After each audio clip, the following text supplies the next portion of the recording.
না আমি আগৰ পৰা কৈ আছোঁ যে জুবিনক এই ৰাজনীতিৰ মাজলৈ টানি আনিব নালাগে।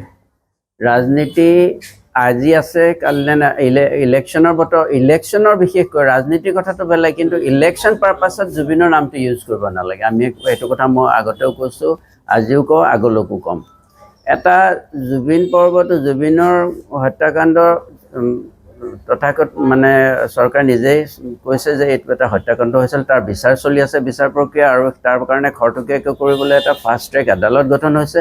তাৰ পাছতো মানে এতিয়া আমি দেখিছোঁ জুবিনৰ মৃত্যুৰ পিছৰ পৰা মই একেবাৰে ভালকৈ গোটেই বস্তুটো নিৰীক্ষণ কৰিছোঁ যে কিছুমান মানুহ হাইপাৰ এক্টিভ হৈ গৈছে জুবিনৰ মৃত্যুক কেন্দ্ৰ কৰি এইটো পলিটিকেল ইছ্যু কৰিবলৈ। গতিকে সেইটো আমি বিচৰা নাই।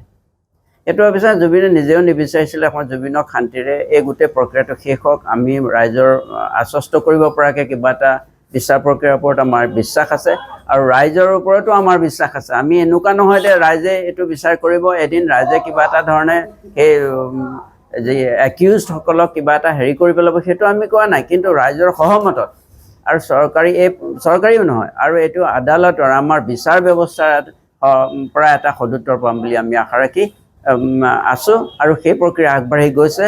কালিও আমি জুবিনৰ এই আদালতত ময়ো উপস্থিত আছিলোঁ, আৰু আমি দেখিছোঁ খুব নিশ্চিতভাৱে আগবাঢ়ি গৈছে, খুব সুস্থিৰ প্ৰক্ৰিয়াৰে। গতিকে আমি খুব সোনকালে এটা ইয়াৰ বিচাৰ পাম বুলি আশা ৰাখিছোঁ। কংগ্ৰেছৰ আমি ইস্তাহাৰটো এইটো প্ৰকাশ পাইছে বুলি কৈছে 100 দিনত, গতিকে এইটো হ'ব নালাগে। জুবিন ইস্তাহাৰত স্থান পোৱাৰ কথা নহয়, এইটো ৰাজনৈতিকভাৱে সমাধান বিচাৰ, আমি তেনেকুৱা ধৰণে বিচাৰ কোনোবা এটা দলে, মই সেই বিষয়ে এটা কৈছোঁ যে কোনো দলে, কংগ্ৰেছে নহয়, কোনো দলে এইটোক ইছ্যু কৰি ল'ব নালাগে। হয়, সকলো ৰাইজৰ মতামত, ৰাইজৰ মন, ৰাইজৰ আশ্বাসৰ, ৰাইজক লৈহে চব কাম হ'ব সমাধান হ'ব লাগে, irrespective of religion, caste and politics.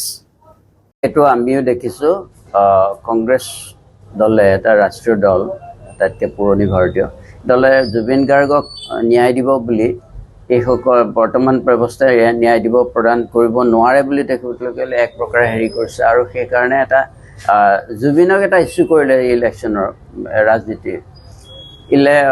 এই নিৰ্বাচনীয় ৰাজনীতিৰ জুবিন বিষয় হ'ব নালাগে।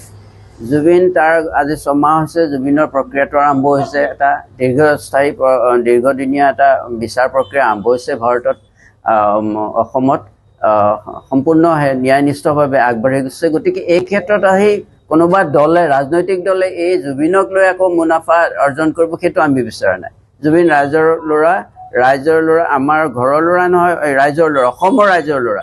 গতিকে এই মিলিয়নছ অফ পিপল আৰ ৱেইটিং for a result through a legal system. সেইটো হ'বলৈ দিয়ক, আৰু ইয়াকে ৰাজনৈতিক উত্তপ কাৰণে মই 100 দিনত দিম, মই 150 দিনত ন্যায় দিম, সেইটো তেনেকুৱা এটা ব্যৱস্থা হ'লে টানি নিব নালাগে কোনো ৰাজনৈতিক দল, কংগ্ৰেছ চাই নহয়, কোনো ৰাজনৈতিক দলত আমি সেইটো কাম কৰাটো আমি নিবিচাৰোঁ। গতিকে মই এইটো কাৰণে এটা পুনৰ এবাৰ, মই ইতিমধ্যে কৈছিলোঁৱে যে পুনৰ এবাৰ আহ্বান কৰিছোঁ যে জুবিনক ইছ্যু কৰি ল'ব নালাগে, মায়াবিনী গানেৰে কোনো ৰাজনৈতিক আৰম্ভ হ'ব নালাগে। গতিকে এইটো এটা বৰ ভুল কাণ্ড হ'ব, আৰু ৰাইজে এই কথাটো মই ভাবোঁ সহজভাৱে নলয়, মই যেনেকৈ লোৱা নাই, বহুতে এইটো কথা সহজভাৱে নলয়। প্ৰিয়ংকা গান্ধী আহিছে, মই গম পাইছোঁ নাজিৰালৈ। প্ৰিয়ংকা গান্ধীয়েও এই জুবিনৰ বিষয়টো উত্থাপন কৰিছে, জুবিনক সজোৰে দিম বুলি, ন্যায় দিম বুলি। আমি বোলো ন্যায় দিয়াৰ ব্যৱস্থাটো আদালতৰ হাতত, কোনো প্ৰিয়ংকা গান্ধী বা কোনো গান্ধীয়ে নোৱাৰে, বা কোনো অন্যান্য ৰাজনৈতিক দলেও নোৱাৰে। আদালতৰ যোগেদিয়ে মীমাংসা হ'ব লাগিব। আদালতত আমাৰ ন্যায়নিষ্ঠ অভিজ্ঞ জাজসকল আছে, আৰু সকলে জুবিনৰ হৈ যিসকলে ওকালতি কৰি আছে, সেইসকলে যথেষ্ট কষ্ট কৰি অভিযোগনামাৰ ওপৰত প্ৰদান কৰি আছে। গতিকে গোটেই বস্তুটো বিচাৰ প্ৰক্ৰিয়াৰ ওপৰত আছে, যেতিয়া বিচাৰ প্ৰক্ৰিয়াৰ হাতত আছে, গতিকে আমি ন্যায় পাম বুলি আমি আশা ৰাখি ৰৈ আছোঁ গোটেই অসমৰ জনতাৰ লগতে। গতিকে এই মুহূৰ্তত ৰাজনৈতিক এই নিৰ্বাচনৰ আগে আগে কোনো দলে যাতে এইটো আকৌ জুবিনক কেন্দ্ৰ কৰি কথা নকয়। এই ক্ষেত্ৰত আঁতৰি আছিলে আৰু সেই ৰাজনীতি এক প্ৰকাৰ বেয়া পাইছিলে, তেনেকুৱা ভাল নাপাইছিলে, কোনো দলীয় ৰাজনীতিক এইবোৰ বিশ্বাস নাছিল আচলতে। শেষত এখন সমাজ নিকা সমাজৰ কথা কৈছিল, কিন্তু নট থ্ৰু দিছ পলিটিকেল ৰেংলিংছ বা পলিটিকেল তেনেকুৱা হেৰি যোগেদি নহয়।